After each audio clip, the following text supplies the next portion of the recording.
기독교 교리 핸드북 2부 실론 6장 하나님의 속성 또는 완전성 두 번째 하나님의 주되심입니다. 이 주 여호와라는 이름은 구약 성경에서 가장 자주 사용되는 하나님의 이름입니다.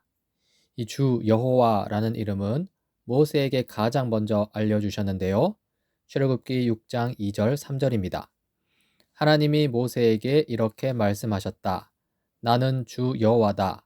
나는 아브라함과 이삭과 야곱에게 전능한 하나님으로는 나타났으나 그들에게 나의 이름을 여호와로는 알리지 않았다.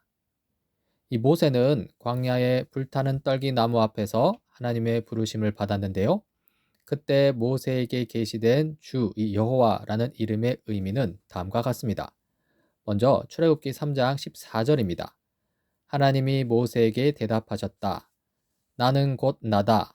너는 이스라엘 자손에게 이르기를 나라고 하는 분이 너를 그들에게 보냈다고 하여라.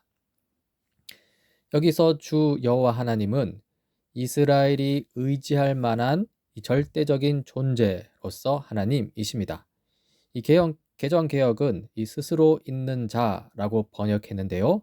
좋은 번역이라 여겨집니다. 실로 주 되신 하나님은요.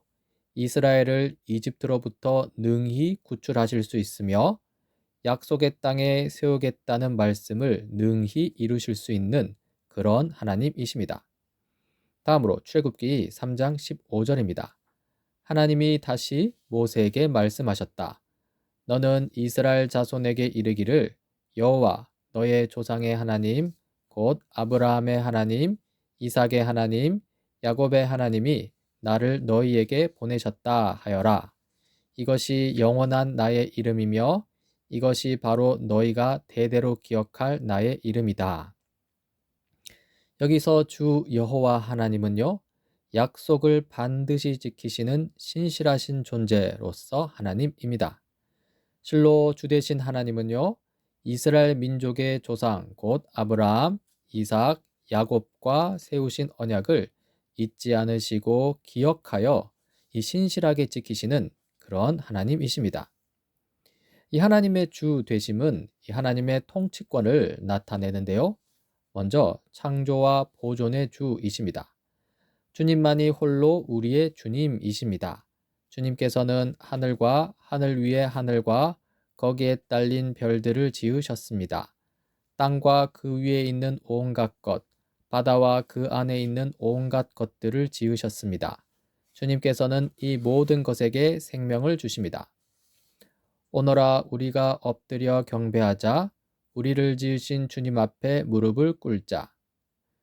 우리의 주님이신 하나님, 주님은 영광과 존귀와 권능을 받으시기에 합당하신 분이십니다. 주님께서 만물을 창조하셨으며 만물은 주님의 뜻을 따라 생겨났고 또 창조되었기 때문입니다. 다음으로 인간 정부를 다스리시는 주님이십니다. 주권은 주님께 있으며 주님은 만국을 다스리시는 분이시다. 왕의 마음은 흐르는 물줄기 같아서 주님의 손 안에 있다. 주님께서 원하시는 대로 왕을 이끄신다. 지혜와 권능이 하나님의 것이니 영원부터 영원까지 하나님의 이름을 찬송하여라. 때와 계절을 바뀌게 하시고 왕들을 폐하기도 하시고 세우기도 하신다. 또한 주되신 하나님은 자기 백성을 구원하시는 주님이십니다. 나 곧 내가 주이니 나 말고는 어떤 구원자도 없다. 구원은 주님께만 있습니다. 주님의 백성에게 복을 내려 주십시오. 모세가 백성에게 대답하였다. 두려워하지 마십시오.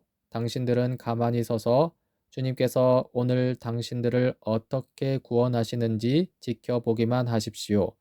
당신들이 오늘 보는 이 이집트 사람을 다시는 볼 수 없을 것입니다. 주님께서 당신들을 구하여 주시려고 싸우실 것이니 당신들은 진정하십시오.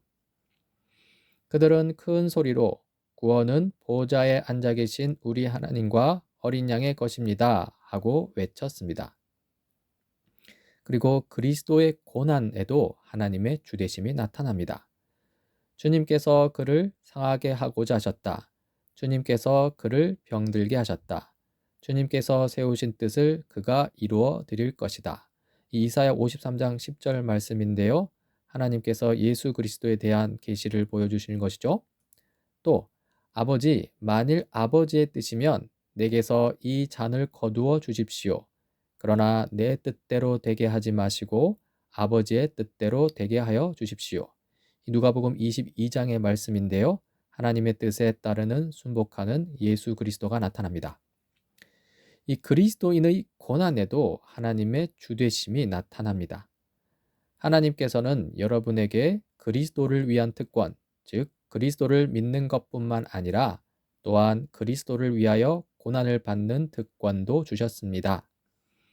하나님을 사랑하는 사람들, 곧 하나님의 뜻대로 부르심을 받은 사람들에게는 고난을 포함하여 모든 일이 서로 협력해서 선을 이룬다는 것을 우리는 압니다.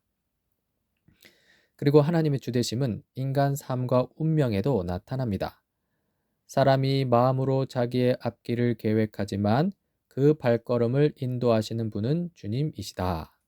그리고 주님, 사람이 자기 운명의 주인이 아니라는 것을 제가 이제 깨달았습니다.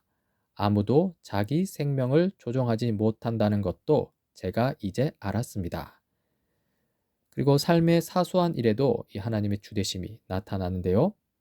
참새 2마리가 한 양에 팔리지 않느냐? 그러나 그 가운데서 하나라도 너희 아버지께서 허락하지 않으시면 땅에 떨어지지 않을 것이다. 아버지께서는 너희의 머리카락까지도 다 세워놓고 계신다. 그러니 두려워하지 말아라. 너희는 많은 참새보다 더 귀하다. 지금까지 여러 성경 구절을 읽어보았는데요. 이 주 되신 하나님의 통치하심과 관련된 결론입니다. 이 주 되신 하나님은 세상을 통치하십니다. 주 되신 하나님의 뜻은 모든 일의 궁극적인 원인이 되십니다. 이 세상에 주 되신 하나님의 통치를 벗어난 일은 단 하나도 없습니다. 모든 것이 하나님의 통치 아래 있고요. 하나님만이 오로지 주인이십니다. 이사야 45장 6절을 통해 하나님께서 말씀하시지요. 나 밖에 다른 신이 없음을 사람들이 알게 하겠다. 나는 주다. 나 밖에는 다른 이가 없다. 다음으로 이 삼위일체적 관점에서 하나님의 주되심을 바라볼 수 있는데요. 이 삼위 하나님 각각에 대한 이 주되심이 성경에 나타납니다. 먼저 성부의 주되심입니다. 야고보서 3장 9절인데요. 우리는 이 혀로 주님이신 아버지를 찬양합니다. 다음으로 성자의 주되심입니다. 히브리서 13장 20절입니다. 평화의 하나님이 영원한 언약의 피를 흘려서 양들의 위대한 목자가 되신 우리 주 예수를 죽은 사람들 가운데에서 이끌어내셨다. 마지막으로 성령 또한 주님이십니다. 이 고린도후서 3장 17절인데요. 주님은 영이십니다. 주님의 영이 계신 곳에는 자유가 있습니다. 이렇게 삼위 하나님이 주님이시라는 이 성경의 진술은요. 이 하나님의 주 되심, 곧 하나님의 통치가 아주 인격적인 관계 속에서 이루어짐을 보여줍니다. 만약 이 삼위일체 하나님이라는 이 관점을 잃어버리게 되면요. 이 하나님의 주되심이라는 이 개념이 왜곡될 수 있습니다. 실로 삼위의 주되심을 간과할 경우 이 하나님의 주되심이라는 이 하나님의 완전성을 오해할 수 있는데요. 그런데 우리는 자주 이 하나님의 주되심, 이 하나님의 통치를 이 하나님의 비인격적인 의지로 오해합니다. 여기서 하나님의 비인격적 의지라는 것은요, 이 무정하게 가차없이 굴러가는 운명의 작용 같은 것을 의미하고요.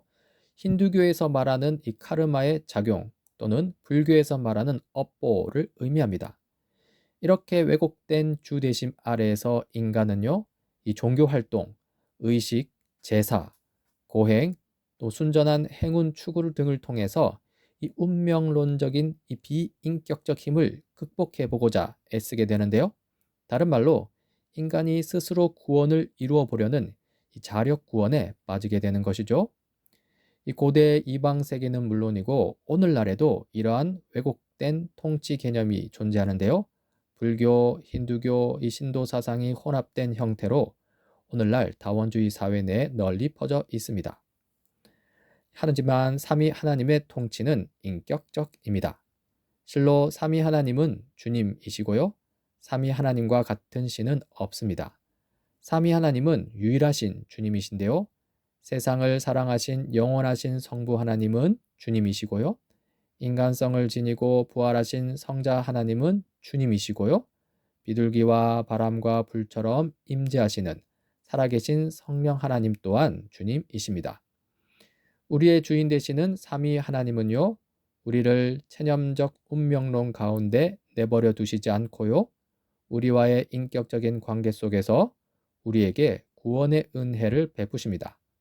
또한 그 은혜 위에서 기쁨으로 행하는 우리의 순종을 통해 하나님의 통치를 이 세상 속에 나타내십니다. 이 하나님의 주되심과 관련된 네 가지 완전성이 있습니다. 먼저 하나님의 전능입니다. 하나님에게는 불가능이 없으시다는 것이죠. 먼저 구약을 보면요. 이 나이가 많은 아브라함과 사라에게 아들을 주실 것이라 약속하시는 하나님의 말씀입니다. 나 주가 할 수 없는 일이 있느냐? 다음에 이맘때에 내가 다시 너를 찾아오겠다. 그때 사라에게 아들이 있을 것이다. 그리고 바벨론에 의해 예루살렘의 파괴가 임박했을 때 바벨론 포로 생활 후에 예루살렘의 구원과 회복을 약속하시는 하나님의 말씀입니다. 나는 주다. 모든 사람을 지은 하나님이다. 내가 할 수 없는 일이 어디 있겠느냐. 그리고 신약에 나타나는 하나님의 전능은요, 가장 먼저 동정녀의 잉태입니다. 성령이 그대에게 임하시고 더없이 높으신 분의 능력이 그대를 감싸 줄 것이다. 그러므로 태어날 아기는 거룩한 분이요 하나님의 아들이라고 불릴 것이다. 보아라, 그대의 친척 엘리사벳도 늙어서 임신하였다. 임신하지 못하는 여자라 불리던 그가 임신한 지 벌써 6달이 되었다. 하나님께는 불가능한 일이 없다. 또한 이 타락한 인간의 거듭남, 구원에서도 하나님의 전능이 나타나죠. 제자들은 더욱 놀라서 그렇다면 누가 구원을 받을 수 있겠는가 하고 서로 말하였다. 예수께서 그들을 눈여겨보시고 말씀하셨다. 사람에게는 불가능하나 하나님께는 그렇지 않다. 하나님께는 모든 일이 가능하다. 실로 주 되신 하나님은요, 참으로 전능하십니다. 이러한 전능하심은 하나님의 주되심의 핵심인데요. 전능하신 주 하나님은 아브라함과 사라에게 아들 이삭을 주셨고요. 전능하신 주 하나님은 예루살렘을 바벨론 제국으로부터 건지셨고요. 전능하신 주 하나님은 동정녀 마리아를 통해 성자 예수님을 보내셨고요. 전능하신 주 하나님은 성령 하나님의 역사심 가운데 타락한 우리를 구원하시사 교회를 세우셨습니다. 주님은 전능하심 가운데 세상을 통치하십니다. 그러하니 전능하신 하나님을 믿고 의지해야 합니다. 이 하나님의 전능성은요, 우리로 하여금 인간 역사와 개인적 환경에서 경험하는 모든 불가능한 가운데서 하나님을 온전히 신뢰하는 태도를 요청합니다. 통치하시는 주님은 전능하신 하나님이시니 오직 그분만 의지하라는 것이죠. 다음으로 하나님의 편재성입니다. 하나님은 어느 곳에나 계신다는 것이죠. 이 편재성에 관한 성경의 진술을 보자면요. 시편 139편 7절 10절입니다. 내가 주님의 영을 피해서 어디로 가며 주님의 얼굴을 피해서 어디로 도망치겠습니까? 내가 하늘로 올라가더라도 주님께서는 거기에 계시고 스올에다 자리를 펴더라도 주님은 거기에도 계십니다. 내가 저 동력 너머로 날아가거나 바다끝 서쪽으로 가서 거기에 머무를지라도 거기에서도 주님의 손이 나를 인도하여 주시고 주님의 오른손이 나를 힘있게 붙들어 주십니다. 이 하나님의 편재성은 우리의 죄를 폭로하고 또 경고하기도 하는데요. 이 우리아를 죽이고 그의 아내 밧세바를 빼앗은 범죄, 그런 죄악을 숨기려는 다윗에게 하신 말씀입니다. 주님께서 또 이렇게 말씀하십니다. 내가 너의 집안에 재앙을 일으키고 네가 보는 앞에서 내가 너의 아내들도 빼앗아 너와 가까운 사람에게 주어서 그가 대낮에 너의 아내들을 욕보이게 하겠다. 너는 비록 몰래 그러한 일을 하였지만 나는 대낮에 온 이스라엘이 바라보는 앞에서 이 일을 하겠다. 그리고 선악과를 따먹고 이 두려워서 숨으려는 아담, 이 범죄한 아담을 향해 하신 말씀입니다. 주 하나님이 그 남자를 부르시며 물으셨다. 네가 어디에 있느냐? 그가 대답하였다. 하나님께서 동산을 거니시는 소리를 제가 들었습니다. 저는 벗은 몸인 것이 두려워서 숨었습니다. 하나님이 물으셨다. 네가 벗은 몸이라고 누가 일러주더냐? 내가 너더러 먹지 말라고 한 그 나무의 열매를 네가 먹었느냐? 이 하나님의 편재는요, 이 우리 인간이 죄를 숨길 수 없음을 보여줍니다. 이 인간이 숨기고자 하는 것은 이 하나님 앞에서는 무의미한 일입니다. 이 편재하시는 하나님의 주대심, 이 하나님의 통치를 쉽게 만만히 여기지 말아야 하고요. 세상을 두려워할 필요는 없으나 하나님을 두려워하는 마음은 필요합니다. 한편 이 하나님의 편재성은 우리에게 위로를 줍니다. 이 악이 승리하는 듯하고 불의가 권력을 무제한으로 행사할 때 하나님이 하신 말씀입니다. 그러나 이제 야곱아, 너를 창조하신 주님께서 말씀하신다. 이스라엘아, 너를 지으신 주님께서 말씀하신다. 내가 너를 속량하였으니 두려워하지 말아라. 내가 너를 지명하여 불렀으니 너는 나의 것이다. 네가 물 가운데로 건너갈 때에 내가 너와 함께하고 네가 강을 건널 때에도 물이 너를 침몰시키지 못할 것이다. 네가 물속을 걸어가도 그을리지 않을 것이며 불꽃이 너를 태우지 못할 것이다. 그리고 또한 이 신앙 때문에 고난을 당할 때 그때 하나님이 하신 말씀입니다. 내가 비록 주님의 그늘 골짜기로 다닐지라도 주님께서 나와 함께 계시고 주님의 막대기와 지팡이로 나를 보살펴 주시니 내게는 두려움이 없습니다. 이 다윗의 고백이죠. 또 있습니다. 여러분이 그리스도의 이름으로 모욕을 당하면 복이 있습니다. 영광의 영, 곧 하나님의 영이 여러분 위에 머물러 계시기 때문입니다. 이 사도 베드로의 말이죠. 이 악이 승리하는 것처럼 보일 때 편재하신 하나님은 그때도 우리와 함께 하십니다. 모든 것을 지켜보신 하나님은 조롱당하지 않으시고요. 하나님의 통치 가운데 악한 세상을 심판하실 것입니다. 또한 이 신앙 때문에 고난을 당할 때 편재하시는 하나님은 우리와 함께 하시고 우리를 보호하십니다. 편재하시는 하나님의 주대심, 이 하나님의 통치 가운데 우리는 어디서든 안전합니다. 다음으로 하나님의 영원성입니다. 하나님은 항상 계시다는 것이죠. 실로 하나님은 쉴 틈 없이 우리와 함께 하시는 주님이십니다. 시편 121편 3절 4절입니다. 주님께서는 네가 헛발을 디디지 않게 지켜주신다. 너를 지키시느라 졸지도 않으신다. 이스라엘을 지키시는 분은 졸지도 않으시고 주무시지도 않으신다. 또한 하나님은 영원히 신실하게 우리를 사랑하시는 주님이십니다. 주님은 선하시며 그의 인자하심 영원하다. 그의 성실하심 대대에 미친다. 이렇게 영원하신 하나님의 주대심, 곧 하나님의 통치는요, 우리가 사는 날 동안 촘촘하게 1분 1초도 빠뜨리지 않고 모든 시간 속에서 이루어집니다. 또한 이러한 하나님의 통치는 영원한 바 우리는 항상 영원히 안전합니다. 마지막으로 하나님의 전지성입니다. 하나님은 모든 것을 아신다는 것이죠. 이 하나님의 전지성은 하나님의 편재성, 영원성과 연관이 있는데요. 이렇습니다. 하나님은 어디든 언제든 계시고요. 거기서 그때 모든 것을 보심으로 모든 것을 아신다는 것이죠. 이 심판과 연관해서 하나님의 전지성을 살펴보자면요. 요한계시록 20장 12절입니다. 나는 또 죽은 사람들이 큰 자나 작은 자나 할 것 없이 다 그 보좌 앞에 서 있는 것을 보았습니다. 그리고 책들을 펴놓고 또 다른 책 하나를 펴놓았는데 그것은 생명의 책이었습니다. 죽은 사람들은 그 책에 기록되어 있는 대로 자기들의 행위대로 심판을 받았습니다. 이 성경 구절은 이 최후 심판의 때를 보여주는데요. 이때 이 펴놓은 책들, 그리고 생명의 책도 있죠. 거기에 모든 것이 기록되어 있음을 알 수 있습니다. 하나님의 전지성이 여기에 나타나는데요.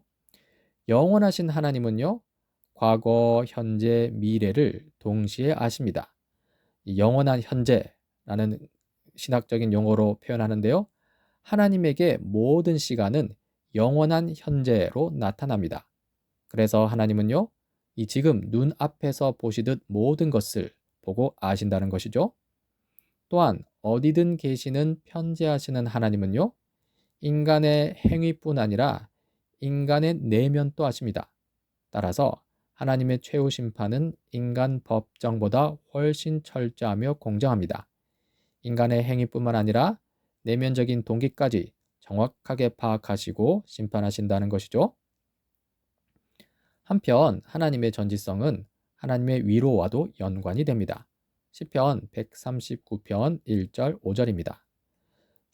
주님께서 나를 샅샅이 살펴보셨으니 나를 환히 알고 계십니다. 내가 앉아 있거나 서 있거나 주님께서는 다 아십니다. 멀리서도 내 생각을 다 알고 계십니다. 내가 길을 가거나 누워 있거나 주님께서는 다 살피고 계시니 내 모든 행실을 다 알고 계십니다. 내가 혀를 놀려 아무 말 하지 않아도 주님께서는 내가 하려는 말을 이미 다 알고 계십니다. 주님께서 나의 앞뒤를 두루 감싸 주시고 내게 주님의 손을 얹어 주셨습니다. 이 성경 구절에서 나타나는 이 전지하신 하나님의 주되심, 곧 통치하심은요, 우리의 상황을 속속들이 아시는 바, 우리에게 가장 선한 길이 무엇인지 아시고 그 길로 인도하시는 하나님의 통치하심입니다. 이제 하나님의 주되심에 대한 전체 결론입니다. 이 주 대신 하나님의 통치는 완전합니다. 하나님은 편재하셔서 어디든 우리와 함께 하시며, 하나님은 영원하셔서 항상 우리를 지키시며, 하나님은 전지하셔서 우리에게 최선이 무엇인지 아시며, 하나님은 전능하셔서 능히 우리를 최선의 길, 구원의 길로 인도하십니다. 우리가 할 일은 이렇게 완전하신 하나님의 통치에 온전히 순종하는 것입니다.